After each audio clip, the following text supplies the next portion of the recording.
حالت روزہ میں انہیلر کے استعمال کا مسئلہ آتا ہے، یہ کام کا مسئلہ ہے۔ انہیلر آپ کو پتا ہے کہ سانس کے مریض، دمے کے مریض ایک خاص انہیلر استعمال کرتے ہیں۔ آیت اللہ خامنئی یہ فرماتے ہیں کہ اگر روزے دار اس کے بغیر رہ سکتا ہو، یعنی اس کا دورانیہ ایسا ہو کہ اسے کبھی کبھار استعمال کرنے کی ضرورت ہے اور وہ روزے کا پورا پیریڈ اس کے بغیر گزارا کر سکتا ہے اپنا، کہ اس کو استعمال نہ کرے، تو انہوں نے کہا ضروری ہے کہ پھر استعمال نہ کرے اسے۔ لیکن اگر وہ اس کے بغیر رہ ہی نہیں سکتا تو حالت روزہ میں جب اتنی شدید اس کو ضرورت ہو کہ اس کے بغیر اب استعمال کے رہ نہیں سکتا، تو ٹھیک ہے وہ استعمال کر لے، گناہ کوئی نہیں، لیکن احتیاط واجب یہ کہ اس روزے کی قضا کرنی پڑے گی۔ اب احتیاط واجب، اب ان کے مقلدین جو سانس کے اس طرح کے مریض ہوں تو پہلے تو یہ دیکھیں اس کے بغیر رہ سکتے ہیں یا نہیں رہ سکتے۔ اگر اس کے بغیر رہ سکتے ہیں، برداشت کر سکتے ہیں، کوئی ایسا خطرہ نقصان نہیں ہے، تو وہ کہتے ہیں ٹھیک ہے پھر اس کے بغیر آپ رہیے اور روزے کو مکمل کریں۔ لیکن اگر وہ کہیں نہیں اس کے بغیر نہیں رہ سکتا، یہ ایسے رہ سکتا تھا لیکن ایسی صورتحال پیش آ گئی کہ اب نہیں رہ سکتا، دھول مٹی گئی، الرجک کوئی ریئیکشن ہوا، بہت زیادہ سانس ہو گیا، بہت زیادہ پریشانی کے اندر مبتلا ہو گیا، تو ٹھیک ہے وہ کہتے ہیں حالت ضرورت میں اس کو استعمال کر لو پھر، لیکن احتیاط واجب یہ کہ اس روزے کی قضا کرو۔ آپ پھر کہیں گے کہ پھر فائدہ کیا ہوا؟ تو فائدہ یہ ہوا کہ آپ کو گناہ نہیں ملا، یعنی اس روزے کو توڑنے کا گناہ آپ کے ذمہ نہیں ہے، لیکن یہ کہ اس روزے کی آپ کو بعد رمضان قضا کرنی پڑے گی۔ لیکن آیت اللہ سیستانی فرماتے ہیں، وہ فرماتے ہیں کہ کوئی بھی مایا چیز حلق سے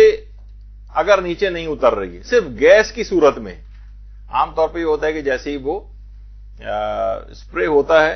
تو حلق میں اس کے کچھ تو پارٹیکلز وہاں جا کے بالکل حلق میں جا کے ڈپازٹ ہو جاتے ہیں، اور کچھ جو ہے کوئی بہت اچھے طریقے سے بھی انہیلر کو استعمال کر لے تب بھی سمجھیں کہ تقریباً 65, 70, 80% دوا تو ایک لحاظ سے ضائع ہی ہوتی ہے، 20% تقریباً اس کی سانس کی نالی میں جا کے اس کو آرام پہنچاتی ہے، اور اگر غلط طریقے سے استعمال کیا جائے تو اکثر زیادہ تر وہ چپک جاتی ہے حلق میں جا کر اور سانس کی نالی میں بہت ہی کم جا پاتی۔ لیکن آیت اللہ سیستانی فرماتے ہیں انہیلر کے استعمال میں کوئی حرج نہیں ہے اور حالت روزہ میں استعمال کیا جا سکتا ہے۔ تو آیت اللہ خامنئی کے مقلدین اس مسئلے میں آیت اللہ سیستانی کی طرف رجوع کر کے اپنے اس روزے کی قضا سے بچ سکتے ہیں اور حالات روزہ میں انہیلر کو استعمال کر سکتے ہیں۔ اچھا، اس میں صرف انہیلر ہی نہیں بلکہ اور بھی جو نیبولائزرز ہوتے ہیں وہ بھی استعمال کی جا سکتے ہیں، جس کے اندر اس طرح سے اگرچہ وہ کوئی لکوڈ دوا ہی ویپورائز ہو کے وہ آ رہی ہوتی ہے، لیکن وہ گیس ٹائپ کی ایک صورت میں جسے کہا جائے، وہ لکوڈ کی صورت میں نہیں۔ اسی وجہ سے عام نارمل طریقے سے اسٹیم انہیلیشن ہے، اسٹیم بھاپ لینا، یہ بھی حالت روزہ میں اس کی اجازت ہے، سوائے کہ اس طرح سے بھاپ لی جائے کہ وہ ڈراپس کی صورت میں حلق میں جا کر ٹپکنے لگے، تو پھر وہ جائز نہیں ہوگا حالت روزہ میں لینا۔ لیکن عام طور پر بہت سے نزلے وغیرہ کے مریض، سائنوسائٹس کے مریض، وہ اگر اسٹیم لینا چاہیں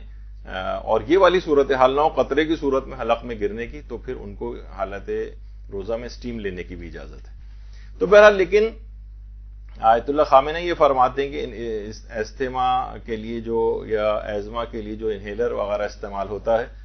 اس میں احتیاط واجب کی بنا پر اس کو حالت روزہ میں استعمال اگر کیا تو ایک تو بلا ضرورت یعنی کوئی نقصان نہیں تھا پھر بھی استعمال کر لیا تو گناہ بھی ملے گا اور روزہ بھی باطل ہوگا، لیکن ضرورت میں استعمال کیا تو گناہ کوئی نہیں ہے لیکن روزہ باطل سمجھا جائے گا احتیاط واجب کی بنا پر، یہاں تک کہ یا اس مسئلے میں ان کے مقلدین آیت اللہ سیستانی کی طرف رجوع کر لیں۔ برحمتک یا ارحم الراحمین وصلی اللہ علی محمد و